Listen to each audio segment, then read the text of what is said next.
This dude is the man. People across Africa and the diaspora are talking about one man. Captain Ibrahim Traoré leads the West African nation of Burkina Faso. We African heads of state must stop behaving like puppets who dance every time the imperialists pull the strings. Why does his message and his persona resonate so strongly? I think people are, in essence, they're looking for saviors. It's easier for them to hear that someone is doing great against imperialism and the Western world and France. And also, why is there so much misinformation accompanying his fandom? Traoré came to power in a 2022 military coup. Two neighboring countries, Mali and Niger, have also had military takeovers and together formed their own regional club. But only one of their leaders has become an icon. He's young and he looks the part, like a revolutionary. Traoré echoes Thomas Sankara, the Pan-Africanist and reformist president of Burkina Faso, who was assassinated in 1987. Sankara's supporters accuse France, the former colonial power, of being behind his killing for his Marxist revolutionary stance. Ibrahim Traoré preaches a similar message of anti-imperialism and economic sovereignty, and that's music to many people's ears across Africa and beyond. Among Traoré's popular moves, kicking out French troops and attempting to rewrite mining contracts to bring in more revenue for Burkina Faso. There's also his focus on agriculture, the country's biggest employer. He's provided farmers with free access to farming equipment, but overall, the country's reality is more complex than many would suggest.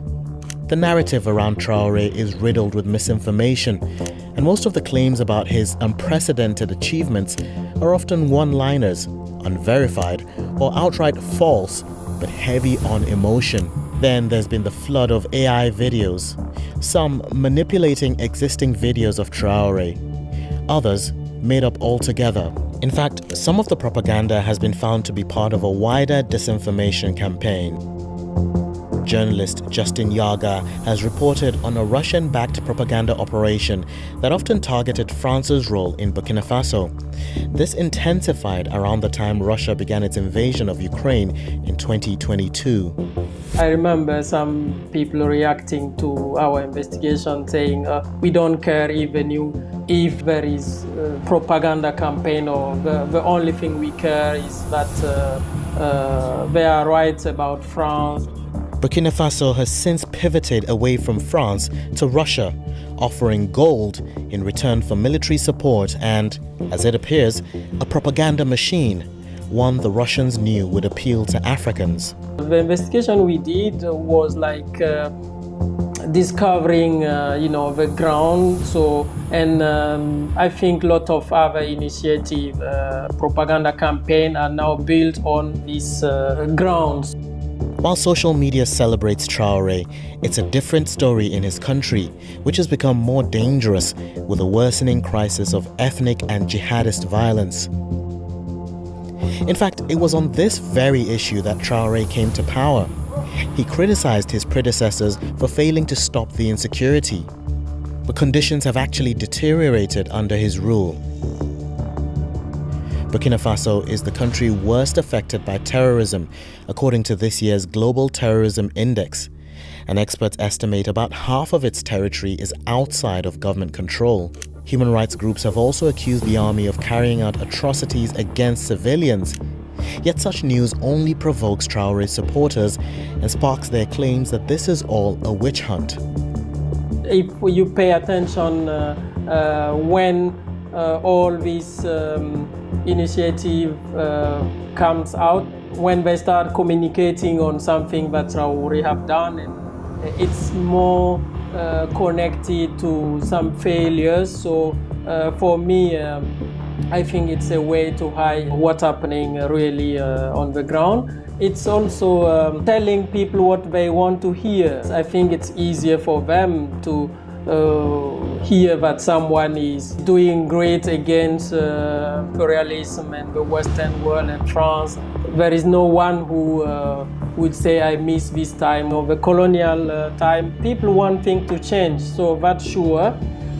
What the outside world might not know is Traoré's regime is clamping down on independent local voices from political parties, civil society, and the media. We've reached out to several journalists and analysts in Burkina Faso for this story, but they all expressed fear of repercussions from the regime if they spoke to us.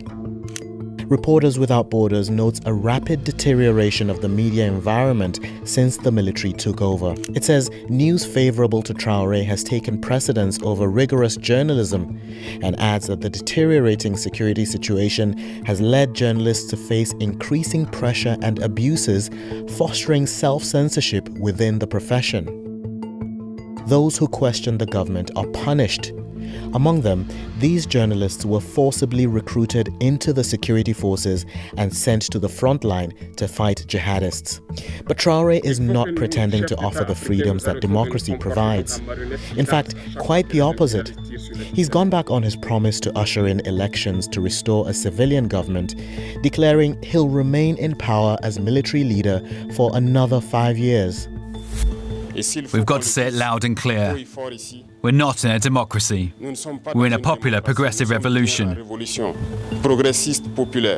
If anyone can name a single country that's developed in a democracy, it's not possible. Democracy is only the end result. But Africa has traveled this road before. For decades after independence, military strongmen made similar promises of revolution and then hung on to power at the expense of their countries and their people. A history that might not be vivid in the eyes of today's generation. I think people are, in essence, they're looking for saviors. And this is kind of part of my discomfort with this valorization of people like Ibrahim Traoré. People have to be careful about propping up these figures as panaceas to what are essentially systemic problems. Many Africans are dissatisfied with what their current democratic systems are delivering as they witness corruption, poor governance, and even repression. And let's not ignore the grievances that exist, but it's really how we frame them and how we talk about how they're going to be resolved. So it's not just let's get good leaders, it's let's actually get systems that can both contain the people who control power, make them genuinely accountable to the people within the continent. But criticism of Ibrahim Traoré currently doesn't appear to faze his supporters. To them, he represents an ideal. This movement is what emerges when a generation stops believing in the systems designed to serve them and chases after a symbol of hope, regardless of the risks attached.